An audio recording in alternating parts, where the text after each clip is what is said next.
नमस्कार, मैं हूं माजिद अंसारी। महारो राजस्थान में आपका स्वागत है। राजनीतिक गलियारों में मची हलचल से लेकर गांव-गांव, ठाड़ी-ठाड़ी की हर खबर से हम आपको बाखबर रखेंगे। सबसे पहले नजर डालते हैं आज की बड़ी हाइलाइट्स पर। पहली खबर सियासी गलियारों से जुड़ी हुई है। गहलोत मंत्रिपरिषद की आज बैठक होगी जिसमें कई विधेयकों को मंजूरी मिल सकती है। इसके बाद बात करेंगे सितमगढ़ स्वाइन फ्लू की, जिसके सामने जनता लाचार है और सरकार परेशान नजर आ रही है। वहीं राजसमंद में रफ्तार का कहर देखने को मिला है, जहां बस पलटने से 2 लोगों की मौत हो गई है। इसके साथ ही आपको बताएंगे कि क्यों पुलिस के रवैये पर डीजीपी मनोज गर्ग सख्त हैं। इसके अलावा बात सर्दी के सितम की भी करेंगे और आपको लेकर चलेंगे एक ऐसी जगह जहां विदेशी परिंदों का जमावड़ा लगा है। बने रहिए हमारे साथ।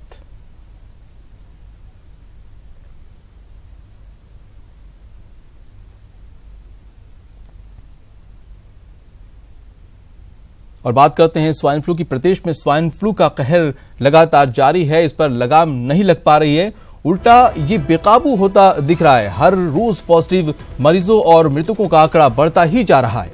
पिछले 16 दिनों में ही प्रदेश भर में स्वाइन फ्लू से 39 मौतें हो चुकी हैं और 971 पॉजिटिव केस अब तक सामने आ चुके हैं। प्रदेश में इस साल की शुरुआत के साथ ही स्वाइन फ्लू ने पूरे प्रदेश में जिस प्रकार से कहर बरपाना शुरू किया है, उसने सभी की चिंताएं बढ़ा दी हैं। जयपुर में 2 और प्रतापगढ़ में 1 मौत स्वाइन फ्लू से दर्ज की गई है। 66 नए स्वाइन फ्लू पॉजिटिव केस पूरे प्रदेश में सामने आए हैं। जयपुर में सबसे ज्यादा 29, बाड़मेर में 8 और जोधपुर में 7 पॉजिटिव केस सामने आए हैं। वहीं उदयपुर, कोटा, अलवर और नागौर में 3-3 स्वाइन फ्लू पॉजिटिव केस सामने आने से चिंता बढ़ गई है। तो वहीं जोधपुर में अब तक सबसे ज्यादा 16 मौतें स्वाइन फ्लू से हो चुकी हैं। वहीं जयपुर में अब तक सर्वाधिक 378 स्वाइन फ्लू पॉजिटिव केस सामने आ चुके हैं।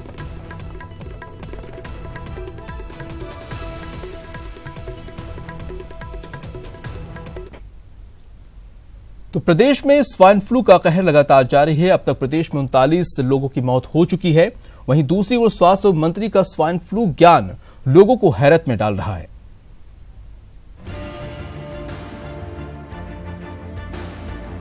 पहली बार नहीं हुआ स्वाइन फ्लू। ये मौसमी बीमारियां हैं, ये इन महीनों में 3-4 महीनों में हर साल आती है। जिस बीमारी से सूबे के बाशिंदे दहशत में हैं, छींक आने पर भी अस्पताल में घंटों लाइन में खड़ा रहकर जांच करवा रहे हैं, जिससे 1 जनवरी से 16 जनवरी तक 39 लोगों की मौत हो चुकी हो और 970 से ज्यादा मरीज खौफ के साए में जी रहे हैं। उसे प्रदेश के हेल्थ मिनिस्टर मौसमी बीमारी बता रहे हैं। पहली बार नहीं हुआ स्वाइन फ्लू। ये मौसमी बीमारियां हैं, ये इन महीनों में 3-4 महीनों में हर साल आती है। हम मानते हैं कि राजस्थान के स्वास्थ्य मंत्री रघु शर्मा को जनता की फिक्र है। वो नहीं चाहते कि जनता में खौफ पैदा हो, लेकिन इसके लिए स्वाइन फ्लू को मौसमी बीमारी बताना, समस्या की गंभीरता को नजरअंदाज करना नहीं तो फिर और क्या है। पिछले 5 साल के आंकड़े उठा के देखो तो आप 2018 में ले लो, 17 में ले लो, 16 में ले लो, 15 में ले लो, जिस तरह कैजुअलिटीज हुई है राजस्थान के अंदर, उससे हम तो पहले से ही अलर्ट होकर काम कर रहे हैं। रघु शर्मा पिछले 5 साल के आंकड़ों के आधार पर इस साल स्वाइन फ्लू से कम मौतों का दावा कर रहे हैं। वो भूल रहे हैं कि इन्हीं मौतों पर कांग्रेस कल तक राज्य सरकार का सांस लेना दूभर किए हुए थी। खैर, मंत्री महोदय मौत के आंकड़े उछालकर भले ही अपना और अपनी सरकार को संवेदनशील बताने की कोशिश में जुटे हों, पर सच क्या ये नहीं है कि मौत के आंकड़े मृतक के परिजनों की बेबसी बयां नहीं कर पाते। शायद इसलिए मंत्री जी आपको स्वाइन फ्लू से मौत के बाद बेईमानी लगती है। Bureau report, news 18 Rajasthan. तो स्वाइन फ्लू को लेकर मंत्री जी भले ही इतने गंभीर नजर नहीं आ रहे हों, लेकिन हाईकोर्ट जो है गंभीर है काफी स्वाइन फ्लू को लेकर, और हाईकोर्ट ने स्वप्रेरणा से दायर की थी जनहित याचिका। जस्टिस संगीत लोढ़ा की खंडपीठ में ये सुनवाई हुई। एक मॉनिटरिंग कमेटी बनाना भी है प्रस्तावित। इसमें कमेटी के सदस्यों के नाम रखे जा सकते हैं खंडपीठ के समक्ष। अब तक 39 लोगों की मौत हो चुकी है। तो स्वाइन फ्लू को लेकर हाईकोर्ट भी काफी गंभीर है। और आपको बता दें कि स्वप्रेरणा से जनहित याचिका दायर की गई थी और जस्टिस संगीत लोढ़ा ने की खंडपीठ ने इसे सुनवाई की और एक मॉनिटरिंग कमेटी बनाने का प्रस्ताव रखा गया। कमेटी के सदस्यों के नाम भी रखे जा सकते हैं खंडपीठ के समक्ष। और आपको बता दें कि अब तक 39 लोगों की मौत हो चुकी है।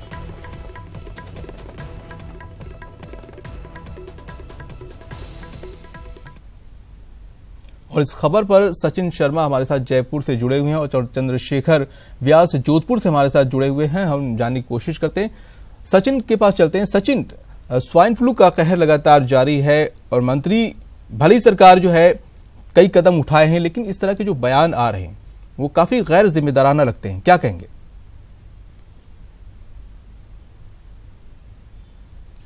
माजिद, आपने बिल्कुल सही कहा कि जिस तरह से चिकित्सा मंत्री डॉक्टर रघु शर्मा ने ये कहा कि यह मौसमी बीमारी है और हर साल जो है ये बीमारी आती है और रिपीट होती रहती है, तो ऐसे में ये लगता है कि एक तरफ चिकित्सा मंत्री डॉक्टर रघु शर्मा जिस तरह से गंभीरता दिखाते हैं, लगातार समीक्षाएं करते हैं, चिकित्सा अधिकारियों और चिकित्सा कर्मियों को निर्देश देते हैं, और वहीं दूसरी तरफ जिस तरह से उनका बयान आता है तो वो ऐसा लगता है कि काफ़ी कैजुअल जो है इस बीमारी को लिया जा रहा है।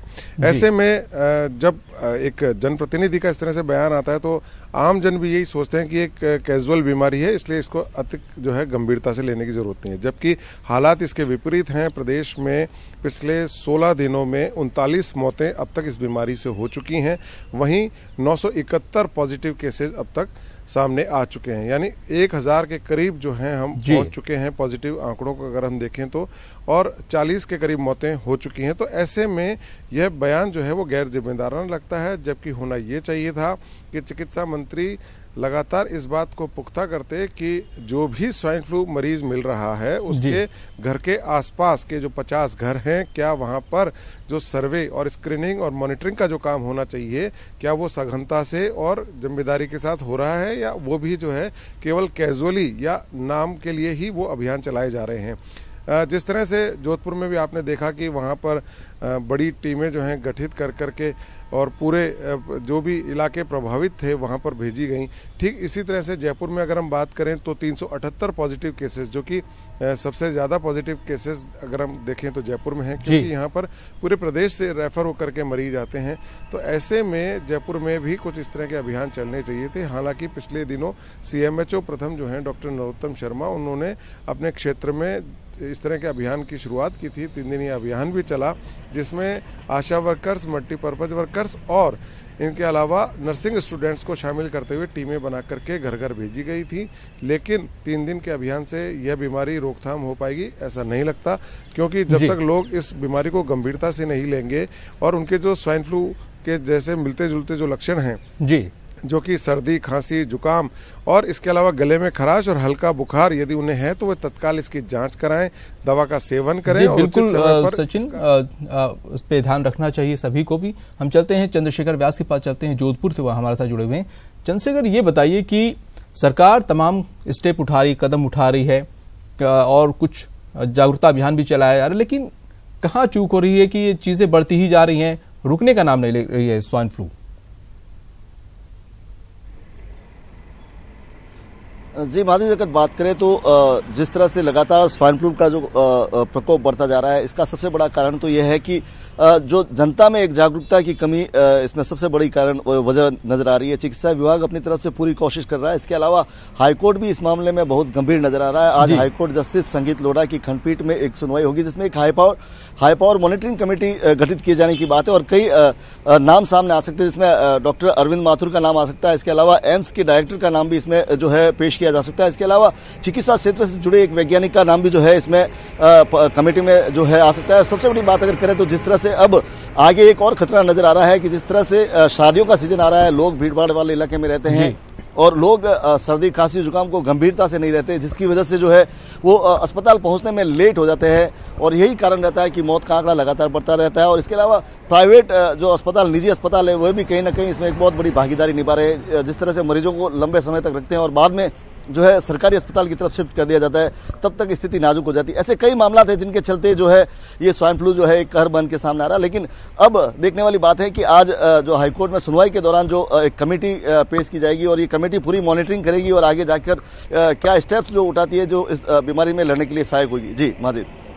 जी चंद्रशेखर, ये बताइए कि जो तमाम स्टेप तो उठाए जा रहे हैं, हाईकोर्ट भी गंभीर नजर आ रही है, लेकिन सबसे बड़ी चीज तो डिपेंड है जनता के ऊपर ना। वो क्यों नहीं इसको संजीदगी से ले रही है? और जैसा कि आप बता रहे हैं कि अब शादी ब्याह का माहौल होने वाला है, तो ये चीजें और खतरनाक हो सकती हैं। तो किस तरह से जनता खुद को प्रोटेक्ट कर सके, क्या करना चाहिए जो इसमें? जी, जिस तरह से विधि जो इन तरह के जो डॉक्टर्स की माने तो जो व्यक्ति किसी भी व्यक्ति को भूखे पेट घर से बाहर नहीं निकलना चाहिए, उसको अपना इम्यूनिटी पावर बढ़ा के रखना चाहिए। इसके अलावा अगर किसी को सर्दी खांसी जुकाम है तो वो भीड़ भाड़ वाले इलाके से दूर रहे, उनके पास न जाए, बच्चों को अपने से दूर रखे। बच्चे बूढ़े जो है इस बीमारी की चपेट में सबसे पहले आते हैं। इसके अलावा अगर बात करें तो एक सर्दी खांसी और जुकाम को जो हिंदुस्तान में अपने देश में सबसे बड़ी एक विडंबना है कि छोटी मोटी बीमारी को लोग खुद ही इलाज करने लगते हैं, डॉक्टर के पास जाते नहीं है। किसी भी मेडिकल स्टोर से कोई भी दवाई लेके और वो अपने आप को खुद ट्रीट करने का प्रयास करते हैं, कहीं ना कहीं ये घातक है। जी सचिन शर्मा, ये बताइए कि हम ये जानने की कोशिश करें कि शहरों में तो ठीक है, जागरूकता अभियान चला रहा है, घर घर जाके लोग कैंपेन भी कर रहे हैं, जो ग्रामीण इलाके वहां पर किस तरह की स्टेप उठाए गए हैं?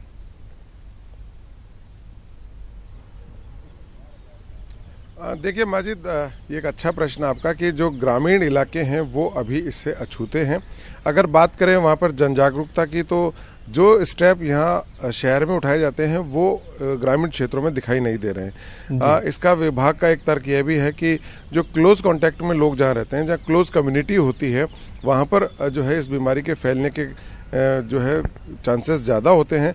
और इसी वजह से जितने अभियान होते हैं, जितने आईसी का जो काम होता है, वो शहरों में या जहां आबादी ज़्यादा होती है, जहां आबादी का घनत्व ज़्यादा होता है, वहाँ इस तरह के अभियान ज़्यादा चलते हैं। हालांकि ग्रामीण क्षेत्रों के लिए भी उनका ये कहना है कि हमने सभी जितने भी BCMOs हैं और जितने भी जिला अस्पताल पर जो चिकित्सक मौजूद हैं, PMOs हैं, उनको कहा गया है कि वे अपने संबंधित चिकित्सकों को यह निर्देश दें कि वे अपने जो उनके संबंधित जो क्षेत्र हैं वो ग्रामीण इलाके, उनमें भी इस बात का प्रचार प्रसार करें, वहाँ पोस्टर लगाएं, लोगों को जानकारी दें, और वहाँ पर भी इस तरह के कोई अगर मरीज आते हैं जिनको स्वाइन फ्लू से मिलते जुलते लक्षण हैं, तो वे तत्काल उसका सैंपल लेकर के जांच के लिए जिला अस्पताल या मेडिकल कॉलेजेस अस्पताल में भिजवाएं, ताकि यह पुष्टि हो सके कि उस व्यक्ति को कहीं स्वाइन फ्लू तो नहीं है। जी माजिद। सचिन, ये जो है काफी गंभीर स्थिति बनती जा रही है और इस पर रोकथाम भी नहीं हो रहा, वादे दावे भी खूब हो रहे हैं, तो ये कब तक, क्या ये जो सर्दी है, क्या ये बड़ी वजह है कि जिस पे रोकथाम नहीं लग पा रही है?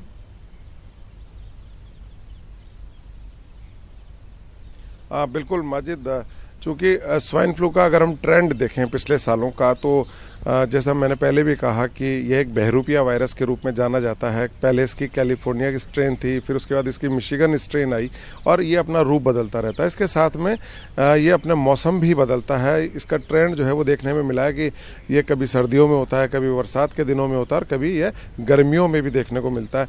तो इस बार जो इसका प्रभाव है वो ठीक 2015 की तरह इस बार तेज सर्दी में इसका प्रभाव देखने को मिल रहा है, जब पॉजिटिव केसेस जो हैं वो लगातार बढ़ रहे हैं। इसके अलावा जो स्वाइन फ्लू से जो मरने वालों का जो आंकड़ा है वो जिस तरह से अब तक सामने आया, उससे ऐसा लगता है कि जैसे करीब करीब रोज 2 से ज़्यादा जो मौतें हैं वो प्रदेश में हो रही हैं। तो ये ट्रेंड बताता है कि तेज सर्दी की वजह से इस बार जो है इस वायरस का प्रकोप देखने को ज़्यादा मिल रहा है। और चूंकि इसमें जो लक्षण होते हैं वो खांसी, जुकाम और जो नाक का बहना, हल्का बुखार, गले में खराश, तो ये भी एक ऐसे लक्षण हैं जो अक्सर लोगों को भ्रमित करते हैं, और उन्हें ऐसा महसूस होता है कि शायद चूंकि तेज सर्दी पड़ रही है तो इस वजह से उनको ये लक्षण दिखाई दे रहे हैं, और इसके चलते जो है वो लोग इसका इलाज नहीं लेते हैं और इसे बहुत कैजुअली या इसको बहुत हल्के में लेते हैं, जिसके चलते वो कई बार गंभीर स्थिति में भी पहुंचते हैं और कई बार मौत का शिकार होते हैं। जी सचिन, शुक्रिया जानकारी देने के लिए, और चंद्रशेखर आपका भी शुक्रिया जानकारी देने के लिए। तो स्वाइन फ्लू का कहर लगातार जारी है और उस पर रोकथाम लगाने के तमाम कोशिशें, तमाम जतन किए जा रहे हैं, लेकिन इसका आंकड़ा दिन ब दिन बढ़ता ही जा रहा है। पॉजिटिव केस भी तमाम सामने आ रहे हैं।